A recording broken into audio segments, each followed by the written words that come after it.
Ada seseorang bekerja di tempat yang haram, jelas ini haram deh, dan dia akui ini haram, tapi dia nggak mau keluar. Kenapa dia nggak mau keluar?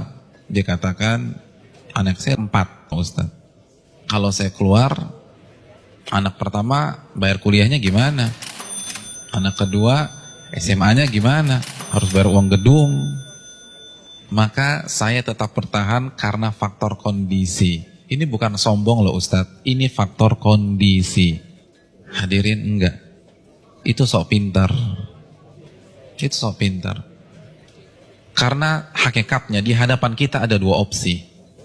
Opsi yang pertama, matematika kita, logika kita. Gaji kita 15 juta, anak 4. Oh cukup. Tapi begitu saya resign, maka bulan depan 15 juta itu hilang. Maka nggak mungkin mencukupi 4 orang anak. Itu matematika kita. Tapi itu bukan satu-satunya opsi. Opsi yang kedua, Allah berfirman dalam surat At-Talaq ayat 2. Barang siapa yang bertakwa kepada Allah, maka Allah akan berikan solusi. Dan Allah akan berikan rizki dari arah yang tidak ia duga-duga. Namun karena kita merasa paling pintar, kita pilih opsi yang pertama. Karena kita lebih yakin dengan matematika kita daripada janji Allah Subhanahu wa Ta'ala. Bukankah itu sok pintar di hadapan Allah dan merasa cerdas di hadapan Allah Subhanahu wa Ta'ala? Inti dari semua kedurhakan itu merasa pintar, bukan kondisi. Merasa diri besar, merasa diri kuat menahan adab Allah pada hari kiamat. Rekan-rekan yang dirahmati oleh Allah Subhanahu wa Ta'ala, ini masalah dari dulu. Karena iblis itu menggunakan teori ini. Kenapa iblis divonis kafir? Kenapa iblis divonis kekal di neraka? Karena ketika dia disuruh sujud, dia katakan apa? Enggak, ana khairun minhu, aku lebih baik daripada Adam. Engkau ciptakan aku dari api dan engkau ciptakan dia dari tanah. Saya ingin tanya, yang diserang dengan statement ini itu siapa rekan-rekan sekalian? Yang dibodoh-bodohi itu siapa? Allah, bukan Adam. Apa maksudnya? Ulama mengatakan maksudnya, ya Allah, engkau perintahkan aku sujud kepada Adam, sedangkan dia dari tanah dan aku dari api. Ini perintah yang tidak masuk akal, gitulah. Ini perintah yang bodoh. Kalau bahasa Arab, ini nggak worth it banget nih Allah, gitu loh. Makanya kan Allah langsung habisi dia. Aba wastakbara wa kana minal kafirin. Ini bukan hanya semata-mata sujud, hadirin. Ini lebih besar dari itu. Nah begitu juga dengan orang yang banyak maksiat sekarang. Ya nggak mungkin lah ada orang mengatakan ngaku muslim gue lebih pintar dari Allah. Enggak lah. Tapi dengan cara dia membantah ayat Allah, menolak hadis Nabi, itu kan rasa pintar. Merasa pintar. Akhirnya dibantah, dijawab. Hadirin, simpel aja, saya kasih 2 contoh dalam masalah ini. Asy-Syu'ara ayat 61, ini jelas. Ketika Allah perintahkan Nabi Musa untuk lari, untuk keluar dari Mesir. Lalu apa yang terjadi? Dan ketika kedua kelompok itu sudah saling melihat, Fir'aun sudah melihat Nabi Musa di hadapannya, dan Musa kalau menoleh sudah melihat Fir'aun. Innal mudrakun. Maka sebagian pengikut Nabi Musa itu mengatakan kita akan tertangkap.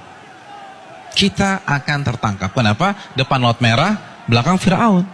Logika main, ketangkap. Matematika main, ketangkap. Lalu apa kata Nabi Musa? Qala kalla, bukan begitu.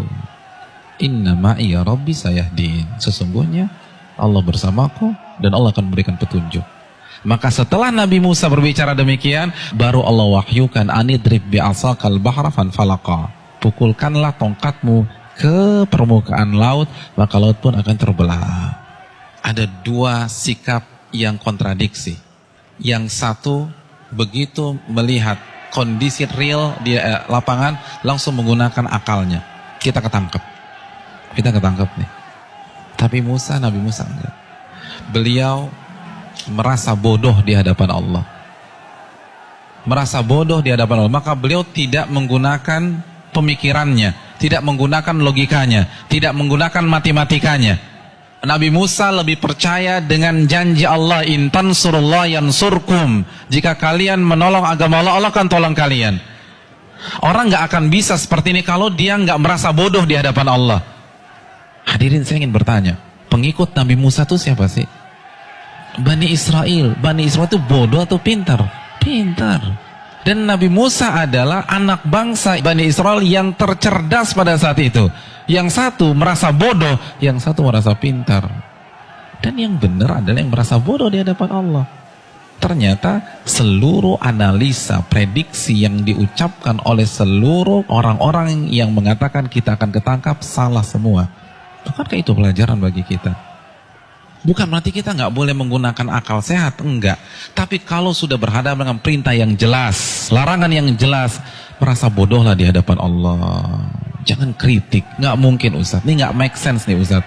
Ini nggak dapat hitung-hitungannya. Tuh Anda baru lagi merasa pintar. Emangnya Allah nggak bisa mengkayakan Anda dari jalan-jalan yang Anda nggak duga? Contoh yang terakhir, jelas-jelas surat As-Saffat ayat 102. Perintah jelas. Allah perintahkan Nabi Ibrahim untuk menyembelih putranya. Lalu Nabi Ibrahim lakukan hal tersebut. Kita sudah bahas. Hadirin yang dirahmati oleh Allah Subhanahu wa taala. Nabi Ibrahim kenapa tetap menyembelih putranya? Karena merasa diri bodoh di hadapan Allah. Karena kalau pakai matematika dan logika, itu jelas sudah nggak boleh disembelih. Wong orang terbaik kok. Beliau akan komplain kalau beliau merasa pintar saja, beliau akan komplain kenapa anak saya disembelih. Saya kan manusia terbaik di sini. Harusnya kan anak saya sekolah di sekolah internasional, ya Allah, kenapa justru disembelih? Kan begitu logikanya. Tapi tidak. Beliau merasa diri bodoh sehingga lebih percaya terhadap perintah Allah daripada logikanya sendiri. Ada yang berani meragukan kecerdasan Ibrahim? Saya ingin tanya, etnis dan ras tercerdas di dunia itu siapa? Bani Israel. Bani Israel itu keturunan siapa? Nabi Ibrahim dari Ishak. Jadi ini bapaknya kecerdasan, tapi ketika berhadapan dengan perintah yang tegas, larangan yang tegas, udah sami'na wa ta'na. Lalu kita yang nggak cerdas-cerdas begini, berani debat Allah, berani mengatakan ini nggak benar, ini keliru, hitungan saya nggak dapat. Kalau begitu kita makan apa? Allahu Akbar. Janganlah kalian mati kecuali kalian menjadi seorang muslim, pribadi yang menyerah kepada Allah. Kita yang mengkrit hari terakhir hidup kita. Dari sekarang, hadirin sekalian, dari sekarang, menyerahlah kepada Allah.